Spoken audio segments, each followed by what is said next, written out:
Assalamualaikum warahmatullahi wabarakatuh. Perkenalkan, nama saya Wina Mustika, NIM 031112400002.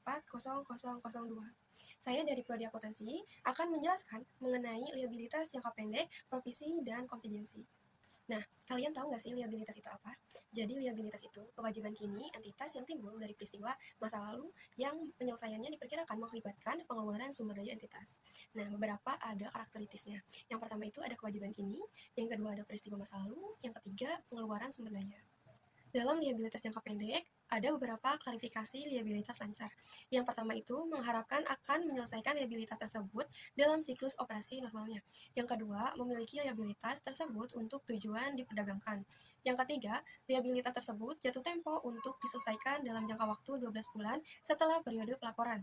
Yang keempat, tidak memiliki hak tanpa syarat untuk menunda penyelesaian liabilitas selama sekurangnya 12 bulan setelah periode pelaporan.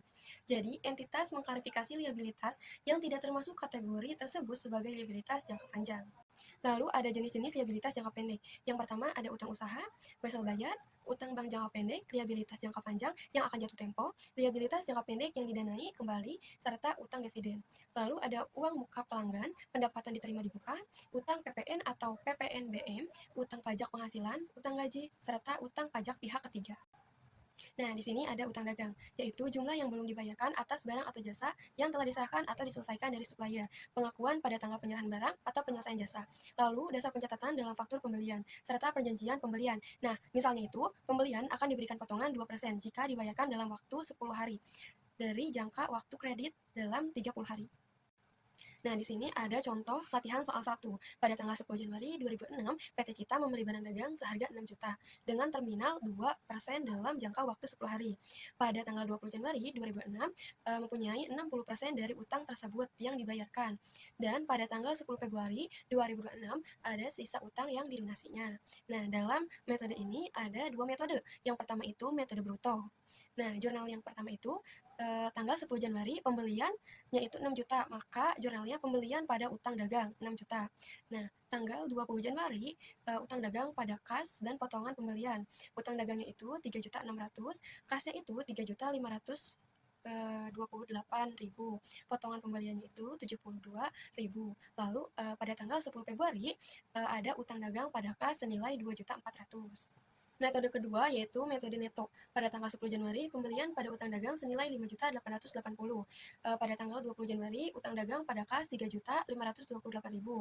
Lalu 10 Februari, utang dagangnya itu 2.352.000, rugi potongan pemenuhan senilai 48.000, pada kas 2.400.000. Ada contoh soal 2. Berikut ini adalah transaksi yang terjadi di PT Mustika tahun 2027. Pada tanggal 9 Maret, dibeli barang dagang di PT Tasya seharga 20 juta dengan syarat 2% dalam waktu 10 hari. Pada tanggal 18 Maret melunasi 75% dan tanggal 25 Maret melunasi sisanya dengan 25%. Yang diminta itu transaksi dengan metode bruto dan neto. Nah, dalam perhitungan metode bruto ini, pada tanggal 10 Januari ada pembelian pada utang dagang senilai 20 juta. 20 juta ini dari keterangan pembeliannya.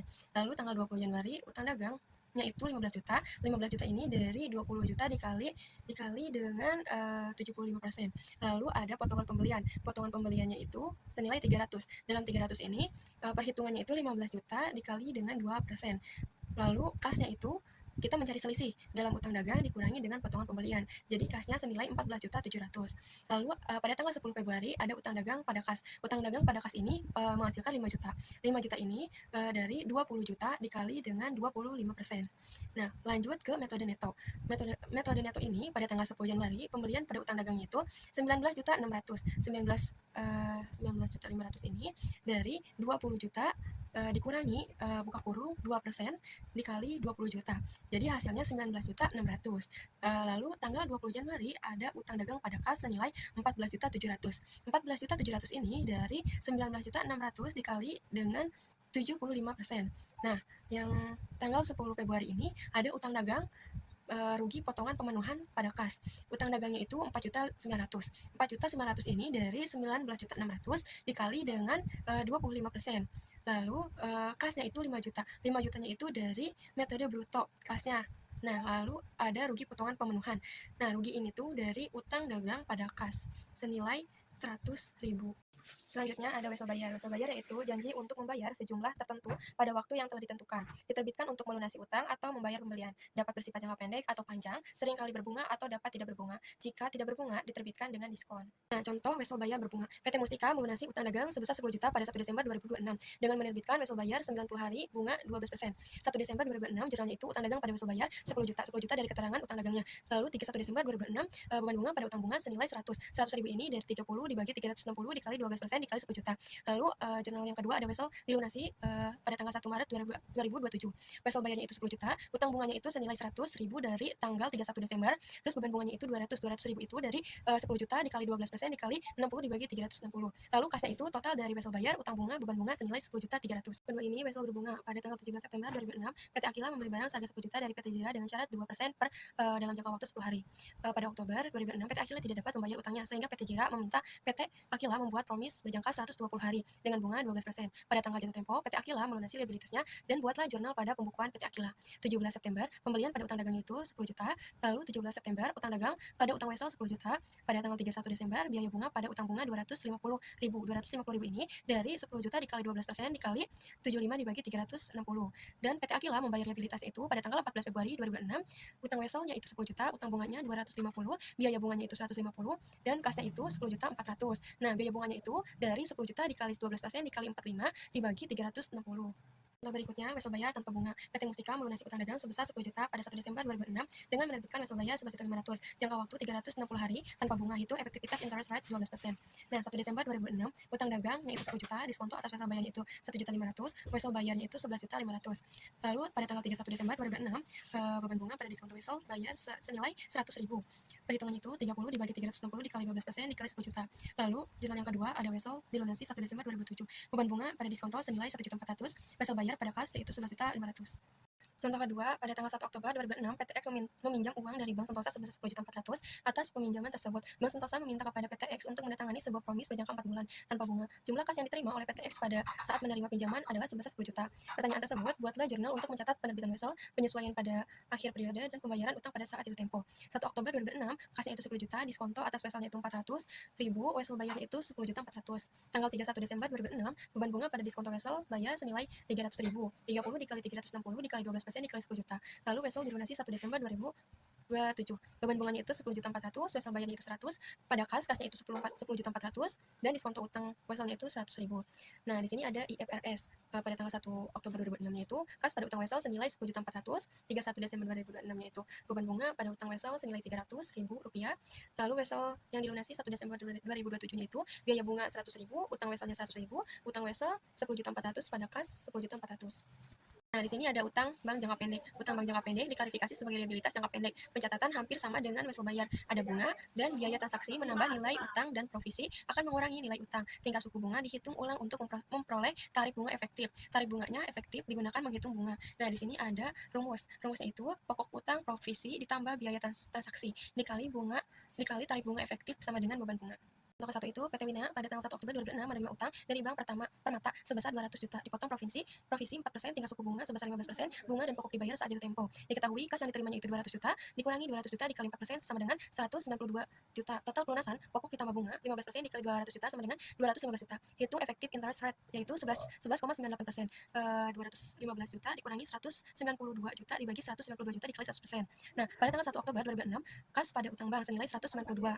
Nah, 31 Desember 2006, beban bunga pada utang bunga senilai 5.750 dari 3 dibagi 12 dikali 11,98% dikali 192 juta. Nah, lalu dilunasi 1 Oktober 2027. Beban utangnya itu 17.250, utang bunganya itu 5.750, utang banknya itu 192 juta. Nah, pada kasnya itu 215 juta. Kedua, tanggal 1 November 2005, PTB menerima fasilitas utang jangka pendek dari bank sebesar 50 juta dengan tingkat suku bunga 12% per tahun. Pokok dan bunga akan dilunasi sekaligus pada tanggal jatuh tempo yakni 1 Februari 2006. 1 November 2005, transaksi penerimaannya itu kas pada utang bank senilai 50 juta dan 31 Desember 2005 bunganya itu beban bunga pada utang bunga senilai 1 juta. 1 juta ini dari 2 dibagi 12 dikali 12% dikali 50 juta. Nah, 1 Februari 2005 dilunasi beban utang 50 juta, utang bunganya itu 1 juta, utang banknya itu 500, pada kasnya itu 51.500.000. Lalu liabilitas jangka pendek dibiayai kembali. Liabilitas keuangan yang dibiayai kembali yang akan jatuh tempo dalam 12 bulan setelah periode pelaporan diklarifikasikan sebagai liabilitas jangka pendek jika estimasi tidak memiliki hak tanpa syarat untuk membiayai kembali pelanggaran perjanjian utang yang mengakibatkan kreditor meminta percepatan pembayaran, maka liabilitas tersebut disajikan sebagai liabilitas jangka pendek meskipun kreditur mengizinkan penundaan pembayaran selama 12 bulan setelah tanggal pelaporan, tetapi persetujuan tersebut diperoleh setelah tanggal pelaporan. Nah, entitas harus menunjukkan kemampuan untuk melengkapi proses pembiayaan ulang. Utang tersebut dibiayai ulang sebelum laporan keuangan diluncurkan dan entitas menandatangani perjanjian pembiayaan ulang. Selanjutnya, utang dividen. Utang dividen diakui pada saat pengumuman dividen dalam rapat umum pemegang saham. Utang dividen yang diakui hanyalah dividen tunai atau dividen yang diberikan dalam bentuk aset. Dividen saham tidak dicatat oleh penerima dan tidak ada pengakuan utang. Dan dividen saham akan dicatat dengan mereklarifikasikan saldo laba ke modal atau agio saham. Uang muka dan deposito pelanggan. Kewajiban lancar perusahaan dapat mencakup deposito, kas yang dapat dikembalikan, returnable cash deposito yang diterima dari pelanggan dan karyawan. Perusahaan dapat menerima deposito dan pelanggan untuk menjamin pelaksanaan kontrak atau jasa atau sebagai jaminan untuk menutupi pembayaran kewajiban yang diharapkan di masa depan. Klasifikasi pos ini sebagai kewajiban lancar atau tidak lancar tergantung pada waktu antara tanggal deposito dan pemutusan hubungan yang mensyarat deposito. Selanjutnya, pendapatan diterima di muka. Ketika perusahaan menerima pendapatan diterima di muka tetapi belum melaksanakan pekerjaannya, maka saat itu muncullah kewajiban perusahaan yang harus dibayar atau dikerjakan. Kewajiban perusahaan ini dapat diklarifikasikan sebagai kewajiban jangka pendek ketika pendapatan diterima terjadi transfer dari pendapatan diterima ke pendapatan yang telah diterima. Ada contoh pendapatan diterima di muka. Pada tanggal 1 April 2006, PT X menerima pendapatan diterima dari hasil penjualan 500 topi dengan harga 105.000 per topi. Pesanan topi tersebut akan diselesaikan selama 5 bulan dengan jumlah produksi 100 per bulan. 1 April 2006, jurnal itu kas pada pendapatan diterima di muka senilai 52.500. Lalu 1 Mei 2006, pendapatan diterima di muka pada pendapatan senilai 10.500.000. Lalu 1 Juni 2026, pendapatan diterima di muka pada pendapatan senilai 10.500.000. Atau yang kedua ini ada PT Jet pada tanggal 1 Desember 2006 mendapatkan kas sebesar 12 juta untuk aktivasi tetap yang disewa oleh PT X. Aktif tetap tersebut disewa untuk jangka waktu 12 bulan. 1 Desember 2006, kas pada pendapatan diterima di muka senilai 12 juta. Lalu 31 Desember 2006, pendapatan diterima di muka pada pendapatan senilai 1 juta, yaitu 12 juta dibagi dengan 12. Nah, selanjutnya hutang pajak penjualan. Ketika pengecaran penjualan barang, maka harus menagih pajak penjualan atas transaksi barang tersebut kepada konsumen, yang kemudian akan dibayarkan ke pemerintahan sebagai pajak atas penjualan barang. Nah, ada hutang pajak penjualan. Pada tanggal 1 November 2006, PT Kinan menjual barang dengan harga 60 juta ditambah pajak penjualan sebesar 10%. Pajak ini akan dibayar tanggal 1 Desember 2006. 1 November 2006, ketika transaksi penjualan, jurnalnya itu kas pada penjualan dan hutang pajak penjualan. Kasnya itu 66 juta, penjualannya itu 60 juta, hutang pajak penjualannya itu 6 juta. Nah, 1 Desember 2006 ketika pembayaran pajak ke pemerintahan yaitu hutang pajak penjualan pada kas senilai 6 juta. Di sini ada hutang pajak penjualan yang kedua. Tanggal 25 Maret 2006, PT Cita Rasa menjual barang seharga 10 juta. Atas penjualan tersebut, PT Cita Rasa memungut pajak pertambahan nilai PPN sebesar 10%, sehingga jumlah kas yang diterima dari pembelian menjadi 11 juta. Tanggal 25 Maret 2006, ketika transaksi penjualan, maka jurnal tersebut yaitu kasnya itu 11 juta, penjualannya itu 10 juta, hutang pajak penjualannya itu senilai 1 juta.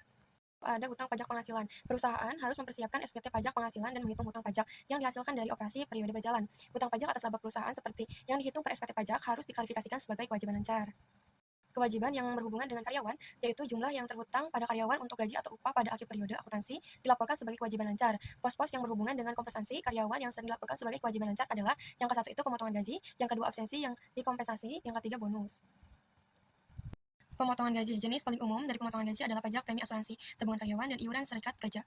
Jika jumlah yang dipotong belum diserahkan kepada pihak yang berwenang pada akhir periode akuntansi, maka harus diakui sebagai kewajiban lancar. Pada jaminan sosial, Social Security Tax, misalnya pajak OASDI atau pajak federal usia, orang yang selamat dari bencana, dan orang cacat bagi pribadi tertentu dan keluarganya melalui penggunaan pajak baik kepada majikan maupun pegawainya, yang dikenai dengan tarif kami yang sama, dan pajak asuransi rumah sakit federal. Jumlah pajak jaminan sosial pekerja dan pemberi kerja yang belum disetor atas upah kotor yang dibayarkan harus dilaporkan oleh pemberi kerja sebagai pegawai lancar. Pajak pengangguran, employment taxes, pajak gaji lainnya yang dipungut oleh pemerintah federal yang bekerjasama dengan pemerintahan negara bagian menyediakan suatu sistem asuransi pengangguran. Semua pemberi kerja yang memenuhi kriteria berikut ini dikenai pajak federal employment tax. Pembayaran upah sebesar 1.500 atau lebih setiap kuartal kalender dalam tahun berjalan atau tahun sebelumnya, atau mempekerjakan paling sedikit 1 orang setidaknya 1 hari dalam setiap 20 minggu selama 1 kalender berjalan atau sebelumnya. Pemotongan pajak penghasilan. Posnya itu pemotong pajak penghasilan yaitu karyawan, pajak FICA bagian pemberi kerja. Nah, pelaporan jumlah ini sebagai kewajiban. Contoh pertama, pemotongan gaji. Pembayaran gaji mingguan sebesar 12.000 sepenuhnya dikenai pajak jaminan sosial 8%, dengan potongan pajak penghasilan sebesar 1.400 dan dikurangi iuran serikat kerja sebesar 90. Perusahaan mencatat upah dan gaji yang dibayarkan serta potongan gaji pegawai adalah sebagai berikut. Jurnalnya itu beban gaji dan upah 12.000, utang potongan PPh-nya itu 1.400, utang pajak jaminan sosialnya itu 960, utang iuran serikat kerjanya itu 90, kas itu 9.550. Kedua kurang lebih sama seperti contoh yang pertama. Nah, pembayaran gaji mingguan sebesar 20.000 seluruhnya dikenai pajak FICA dan Medicare 7,65%, pajak pengangguran federal 0,8%, dan negara bagian 4%, dengan pemotongan pajak penghasilan sebesar 1.500 dan iuran serikat kerja sebesar 95. Perusahaan mencatat upah dan gaji yang dibayarkan dan potongan gaji karyawan adalah sebagai berikut. Jurnal ini beban gaji dan upah 20.000, utang pajak dan potongan 1.500, utang pajak FICA-nya itu 765, utang iuran serikat kerja lokalnya itu 95, kasnya itu 17.640. Ayat jurnal untuk mencatat pajak gaji pemberi kerja yaitu beban pajak gaji senilai 1.725 pada utang pajak FICA 765, utang pajak pengangguran federal 160, utang pajak pengangguran negara bagiannya itu 800. Selanjutnya ada absensi yang dikompensasikan. Absensi yang dikompensasikan adalah absensi dari pekerjaan seperti cuti, sakit, dan hari libur. Suatu kewajiban harus diakrualkan untuk biaya kompensasi atas absensi di masa depan jika semua kondisi berikut dipenuhi, yaitu kewajiban memberi kerja atau majikan yang berhubungan dengan hak karyawan untuk menerima kompensasi atas absensi di masa depan berasal dari jasa karyawan yang telah diserahkan. Lalu kewajiban yang berhubungan dengan hak yang bersifat terjamin penuh atau berakumulasi. Pembayaran kompensasi itu adalah sangat mungkin dan jumlahnya sangat diestimasikan dengan layak, serta beban dan kewajiban yang berhubungan dengan absensi yang dikompensasikan harus diakui perusahaan dalam tahun saat hal tersebut dihasilkan oleh karyawan. Lalu di sini ada contoh absensi yang dikompensasikan. PT Kenanga mempekerjakan 10 orang karyawan yang dibayar sebesar Rp55.000 per minggu pada tahun 2005. Minggu cuti yang dihasilkan oleh semua karyawan di tahun 2005 adalah 20 minggu, tetapi tidak ada yang mengambil cuti di tahun tersebut. Pada tahun 2006, minggu cuti digunakan ketika tarif pembayarannya sebesar Rp70.000 per minggu untuk setiap karyawan. Per 31 Desember 2005, PT Kenanga mengakrualkan akumulasi pembayaran cuti sebagai berikut. Nah, jurnal tersebut ini beban upah pada utang upah cuti senilai 1.100.000. Nah, 1.100.000 ini dalam perhitungannya itu dari pembayaran Rp55.000 per minggu dari 10 orang itu dikali dengan 20 minggu. Nah, lalu jurnal yang kedua itu ada pada tanggal 31 Desember 2005, perusahaan akan melaporkan dalam neracanya suatu kewajiban sebesar 1.100.000. Pada tahun 2006, pembayaran cuti akan dicatat sebagai berikut. Jurnalnya itu hutang upah cuti, beban upah pada kas. Nah, upah cutinya itu hutangnya itu 1.100.000 dari hutang upah cuti yang di 2005. Nah, kasnya itu senilai 1.400.000 dari 70, 70-nya itu dari pembayaran 2006-nya, lalu dikali 20, 20-nya itu dari 20 minggu yang di tahun 2025 senilai 1.400.000. Jadi si beban upahnya itu selisih dari utang upah cuti 1.100.000 dikurangi dengan 1.400.000 menghasilkan 300.000. Nah, contoh yang kedua ini kurang lebih sama. Jadi kita harus menentukan berapa besarnya per minggu dalam memperkerjakan 10 karyawan. Lalu sebanyak berapa hari untuk perolehan hak cutinya itu. Jadi beban upah pada utang upah jurnalnya tuh senilai 9.600 dari besaran harga per minggunya 480 dikali dengan 20. 20 ini dari hak cutinya itu.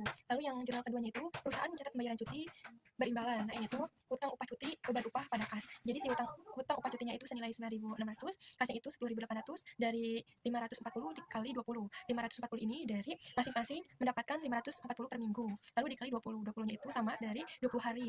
Jadi si beban upahnya itu mendapatkan 1.200 dari hutang upah dikurangi kas. Di sini ada contoh perjanjian bonus. Dalam PT Sinar Jaya memiliki kebijakan untuk memberikan bonus tahunan kepada jajaran manajernya. Pada tanggal 31 Desember 2006, perusahaan melaporkan laba bersih sebelum dikurangi bonus dan pajak penghasilan sebesar 250 juta dan disepakati bahwa bonus yang diberikan adalah sebesar 10% dari laba tahunan perusahaan. Bonus tersebut baru akan dibayarkan secara tunai pada tanggal 15 Januari 2002. Dalam contoh kedua ini, jurnal yang pertama ini ada tuh sebenarnya sama seperti pada bonus, jadi kita harus mengetahui sebesar 25 juta, berapa ya 25 juta ini dari 250 juta dikeluarkan untuk dan jurnal tersebut di tahun sekian, dan ketika pembayaran bonus akan dibayarkan pembagian laba pada kas. Karena jurnal yang pertama itu masih terhutang dan pada tahun 2027 ini dibayarkan, maka mengurangi kas dengan senilai 25 juta. Kita mencari bonus. Kalau bonus ini rumusnya itu persentase dibagi 100% dan ditambah persentase dikali laba. Karena persentasenya itu 10%, maka dibagi dengan 100% yang ada di rumus menjadi 10. Nah, 10 ini tuh dikali dengan 250 juta, maka menghasilkan 22,727 sekian. Nah, dalam contoh kedua ini tuh sebenarnya sama sih perhitungannya. Jadi kita harus mengetahui dulu berapa yang tuh dikeluarkan untuk bonus tersebut di tahun sekian dan akan dibayarkan di tahun berapa gitu. Nah, selanjutnya ada provisi. Provisi adalah hutang dengan waktu atau jumlah yang belum pasti, dilaporkan sebagai hutang jangka pendek ataupun jangka panjang. Tipe umumnya itu kewajiban yang terkait dengan litigasi, jaminan atau garansi produk, restrukturisasi bisnis, dan kerusakan lingkungan. Nah, provisi ini waktu atau jumlah pembayaran yang belum tentu pada masa yang akan datang, yang dibutuhkan untuk menyelesaikan kewajiban. Nah, di sini ada pengakuan provisi. Provisi biasanya diakui sebagai entitas memiliki kewajiban kini, baik bersifat hukum maupun bersifat konstruktif. Sebagai akibat peristiwa masa lalu, kemungkinan besar penyelesaian kewajiban tersebut mengakibatkan arus keluar sumber daya yang mengandung manfaat ekonomi, dan estimasi yang andal mengenai jumlah kewajiban tersebut dapat dibuat seperti jika kondisi di atas tidak terpenuhi, maka provisi tidak diakui. Nah, dalam kasus kewajiban kini tidak dapat ditentukan secara jelas. Yang ke satu itu ada setelah mempertimbangkan semua bukti tersedia, dan yang kedua terdapat kemungkinan lebih besar terjadi daripada tidak terjadi, bahwa kewajiban kini telah ada dan pada akhir periode pelaporan. Di sini ada pertimbangan bukti-bukti yang tersedia. Yang pertama ini ada besar kemungkinannya bahwa kewajiban kini telah ada pada akhir periode pelaporan. Lalu entitas mengakui provisi jika kriteria pengakuan terpenuhi. Yang kedua, jika besar kemungkinan bahwa kewajiban kini belum ada pada akhir periode pelaporan. Dan entitas pengungkapan kewajiban kontingensi. Yang ketiga, pengungkapan tidak diperlukan jika kemungkinan arus keluar sumber daya kecil. Selanjutnya, pengakuan provisi. Dalam manajemen harus menggunakan pertimbangan berdasarkan pada transaksi masa lalu atau yang serupa, berdiskusi dengan ahlinya dan informasi terkait lainnya. Di sini ada jenis umum provisi dibagi menjadi 6. Yang pertama ini ada perkara hukum, jaminan, premi asuransi, lingkungan, kontrak, dan kontrak yang memberatkan. Yang terakhir ada restrukturisasi.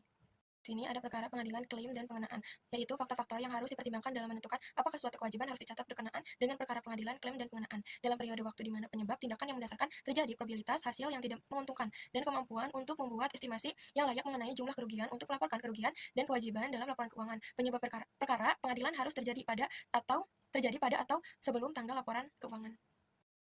Selanjutnya, biaya garansi dan jaminan. Jaminan garansi produk adalah janji yang dibuat oleh penjual kepada pembeli untuk memperbaiki defisiensi kualitas atau kinerja suatu produk. Walaupun biaya masa depan bersifat tidak pasti dalam hal jumlah tanggal terjadinya dan bahkan pelanggannya, namun kewajiban adalah mungkin dalam banyak kasus dan harus diakui dalam akun jika dapat diestimasikan secara layak. Ada dua metode dasar akuntansi untuk biaya jaminan. Yang pertama ada metode dasar kas dan aktual.